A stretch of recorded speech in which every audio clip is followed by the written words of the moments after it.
Hello my dear viewers, నేను ఈరోజు లంచ్కి మాకు పొట్టు పెసరపప్పు బ్రౌన్ రైస్ కలిపి కట్టు పొంగల్ చేశాను. దాంట్లోకి కొబ్బరి చట్నీ కూడా చేశాను. ఇది చాలా హెల్దీ అండ్ యమ్మీ ఫుడ్. ఇది తయారైపోతే ఇట్లా ఉంటుంది.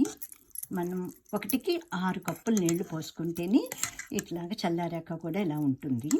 దీనికి కావాల్సినవి 1/2 కప్పు బ్రౌన్ రైసు, 1/2 కప్పు పొట్టు పెసరపప్పు, కొంచెం నెయ్యి, ఉప్పు, జీడిపప్పు, మిరియాలు, పచ్చిమిరపకాయలు, అల్లం, జీలకర్ర కావాలి.